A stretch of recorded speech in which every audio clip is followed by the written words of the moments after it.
महर्षि दयानंद जी के ग्रंथ सत्यार्थ प्रकाश में ईश्वर के वेदोक्त यथार्थ स्वरूप को हम जान रहे हैं।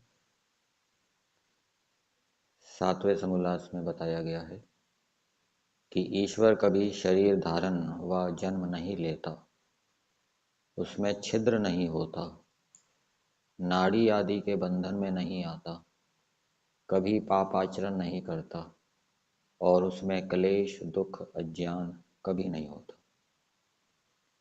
जो परमेश्वर के भरोसे आलसी होकर बैठे रहते हैं वे महामूर्ख हैं, क्योंकि जो परमेश्वर की पुरुषार्थ करने की आज्ञा है उसको जो कोई तोड़ेगा वह सुख कभी ना पावेगा।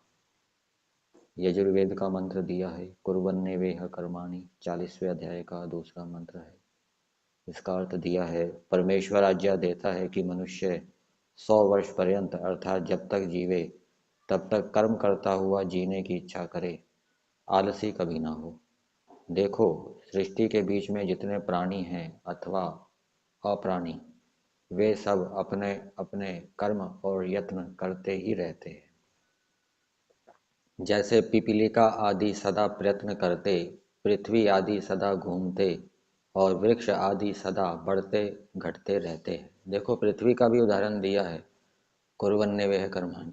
जैसे पृथ्वी सदा घूमती रहती है, वैसे मनुष्यों को सदा पुरुषार्थ करते रहना चाहिए, कम से कम विश्राम, अधिक से अधिक काम। और पिपीलिका का उदाहरण दिया है, वृक्ष का उदाहरण दिया है। तो पृथ्वी आदि सदा घूमते और वृक्ष आदि सदा बढ़ते घटते रहते हैं, वैसे यह दृष्टांत मनुष्यों को भी ग्रहण करना योग्य है।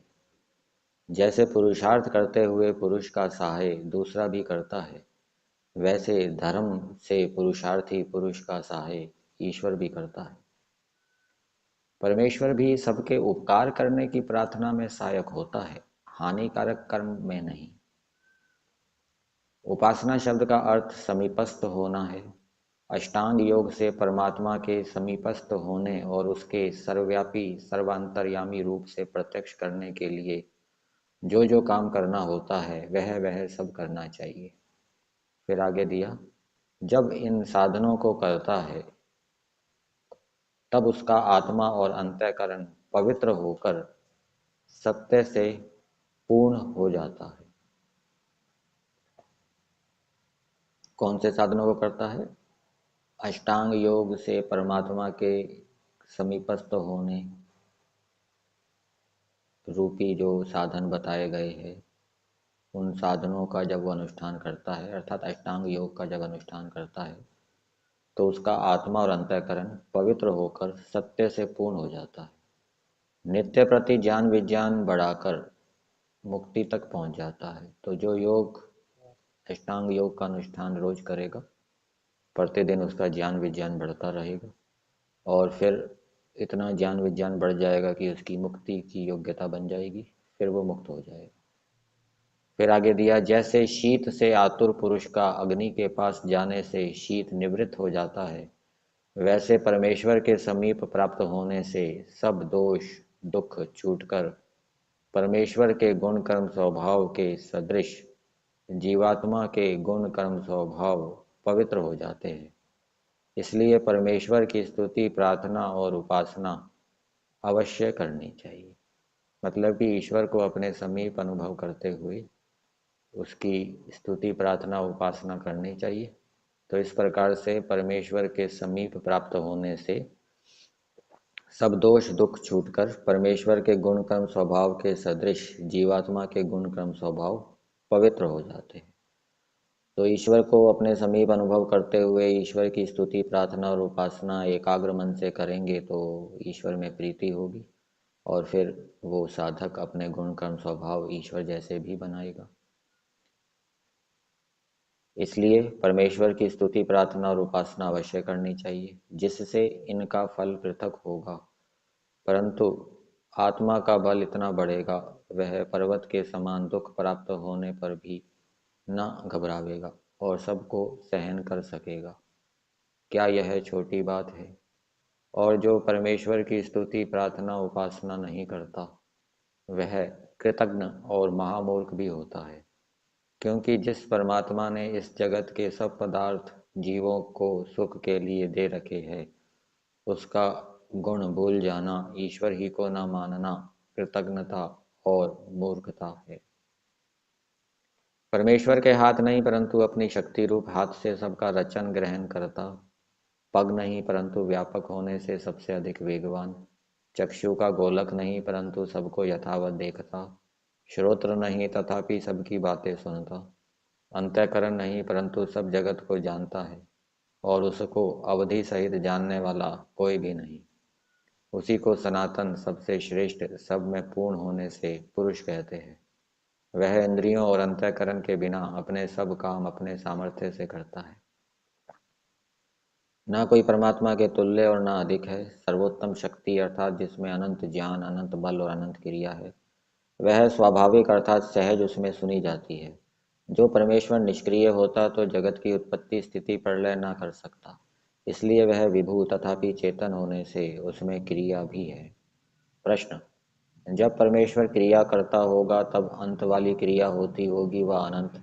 उत्तर: जितने देश काल में क्रिया करनी उचित समझता है उतने ही देश काल में क्रिया करता है, ना अधिक ना न्यून, क्योंकि वह विद्वान है। मतलब कि जितने देश में जितने समय तक क्रिया करनी परमेश्वर उचित समझता है उतने ही समय तक उस देश में परमेश्वर क्रिया करता है, क्योंकि वह विद्वान है। प्रश्न: जो ईश्वर अवतार न लेवे तो कंस, रावण आदि दुष्टों का नाश कैसे हो सके? उत्तर: प्रथम तो जो जन्मा है वह अवश्य मृत्यु को प्राप्त होता है। जो ईश्वर अवतार शरीर धारण किए बिना जगत की उत्पत्ति स्थिति प्रलय करता है, उसके सामने कंस और रावण आदि एक कीड़ी के समान भी नहीं। वह सर्वव्यापक होने से कंस रावण आदि के शरीर में भी परिपूर्ण हो रहा है, जब चाहे उसी समय मर्म छेदन कर नाश कर सकता है।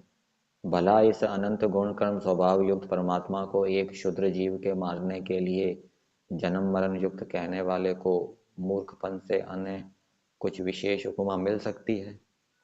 और जो कहे कि कोई कहे कि भक्तजनों के उद्धार करने के लिए जन्म लेता है, तो भी सत्य नहीं, क्योंकि जो भक्तजन ईश्वर की आज्ञानुकूल चलते हैं उनके उद्धार करने का पूरा सामर्थ्य ईश्वर में है।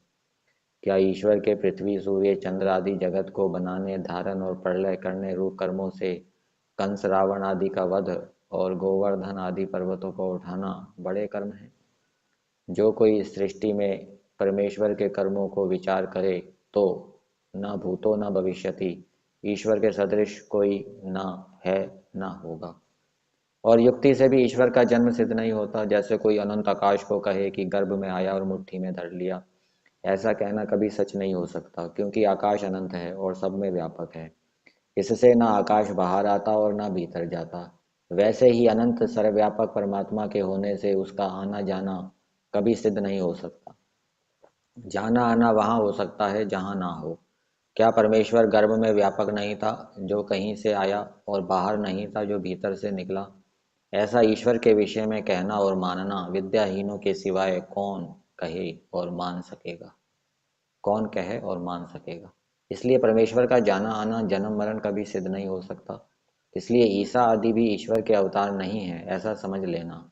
क्योंकि राग द्वेष क्षुधा तृषा शोक दुख जन्म दुख सुख जन्म मरण आदि गुण युक्त होने से मनुष्य थे। जो धर्मात्मा और पथ्य के करने वाले मनुष्य हैं उनको ईश्वर के रचे सब पदार्थ सुख देने वाले होते हैं, और जो कुपथ्य करने वाले तथा पापी है उनके लिए सदा दुख देने वाले होते हैं। परमेश्वर ने जीव को शरीर बनाकर दिया और सामर्थ्य दिया, परंतु जीव परमेश्वर की प्रेरणा से कर्म नहीं करते। यदि परमेश्वर की प्रेरणा से जीव कर्म करता, अर्थात यदि परमेश्वर कर्म कराता होता, तो कोई जीव पाप नहीं करता, क्योंकि परमेश्वर पवित्र और धार्मिक होने से किसी जीव को पाप करने में प्रेरणा नहीं करता। जीव के पास जो शरीर तथा इंद्रियां ईश्वर प्रदत्त हैं, वे सब जीव के अधीन हैं। जो जीव उनसे पाप पुण्य करता है वही भोगता है, ईश्वर नहीं। जैसे किसी कारीगर ने पहाड़ से लोहा निकाला, उस लोहे को किसी व्यापारी ने लिया, उसकी दुकान से लोहार ने ले तलवार बनाई, उससे किसी सिपाही ने तलवार ले ली, फिर उससे किसी को मार डाला। अब यहाँ जैसे लोहे को उत्पन्न करने, उससे लेने, तलवार बनाने वाले और तलवार को पकड़कर राजा दंड नहीं देता, किंतु जिसने तलवार से मारा वही दंड पाता है। इसी प्रकार शरीर आदि की उत्पत्ति करने वाला परमेश्वर उसके कर्मों का भोक्ता नहीं होता, किंतु जीव को भुगाने वाला होता है। इसलिए जीव अपने काम करने में स्वतंत्र हैं। जिस जीव जैसे जीव अपने कामों के करने में स्वतंत्र हैं, वैसे ही परमेश्वर भी अपने कर्मों के करने में स्वतंत्र है।